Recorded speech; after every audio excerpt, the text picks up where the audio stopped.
औज़ुबिल्लाहिमिनश्शैतानिर्रजीम बिस्मिल्लाहिर्रहमानिर्रहीम अल्हम्दुलिल्लाह। असी अज मशक नंबर 7 सबक नंबर साडा 61 आ। मशक आ आयन अल्फा आयन बे अब कि आयन दे नाल अल्फ किदां लगाउणा, आयन नाल बे किदां लगाउणी है, ये असी अज शुरू करांगे। ਉਹਦੇ ਨਾਲ मैं एक मजीद ਤੁਹਾਡੇ ਨਾਲ ਗੱਲ शेयर करनी चाहुंदा कि असी एक किताब बनाई सी जिहड़ी कि अरसा दराज 5 साल तो साडी चल रही सी। हुण असी एक किताब नवीं बना रहे हैं जिहड़ी कि ਉਹਦੇ ਵਿੱਚ इंग्लिश भी है और उर्दू भी है। ਉਹ ਅਸੀਂ ਚਾਹੁੰਦੇ ਹਾਂ कि ਸਾਡੇ पूरे पाकिस्तान 'ਚ ਜਿਹੜੇ ना बुक डिपो वगैरह स्टेशनरी दुकानां ਉਹਨਾਂ तक पहुँचनी चाहिए है। तो ਉਹ ਅਸੀਂ काफ़ी दोस्तों ਨਾਲ ਰਾਬਤੇ ਕੀਤੇ ਨੇ, कुछ दोस्तों के ਸਾਡੇ तक एड्रैस पहुँच गए ने, कुछ रहिंदे ने।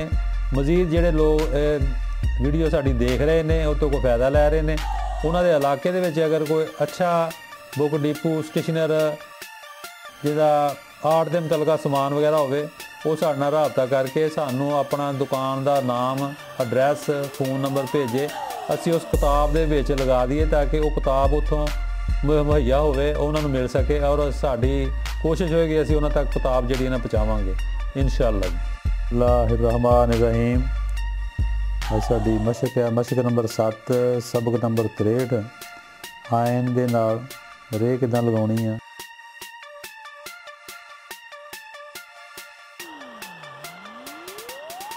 नुकता वा इहनूं इदां गोल की तरह इधर लैके जाना फिर वापस लै आउणा।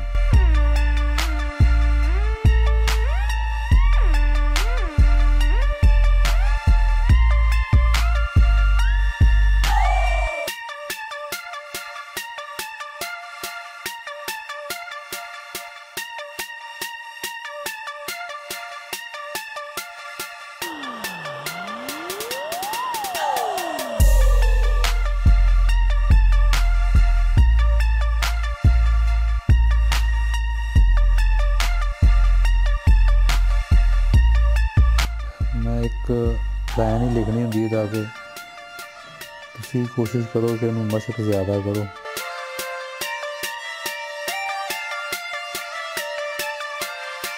ऐसी जी आयन रियार होनी, उसके बाद आयन सीन आस।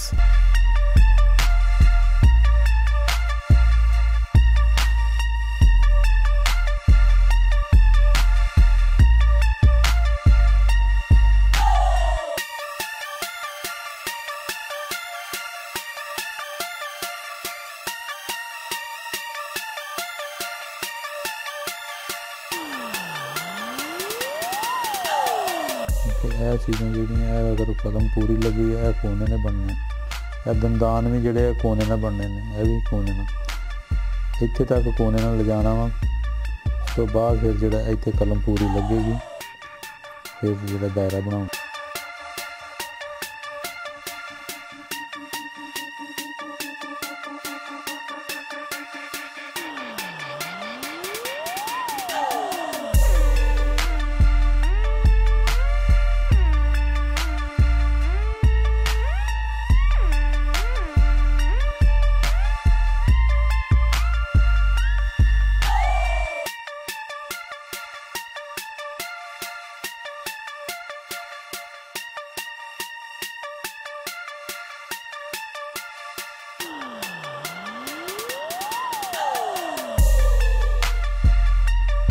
ऐसी जी साड़ी अज दी मशक ऐन रियार और ऐन सीन आस।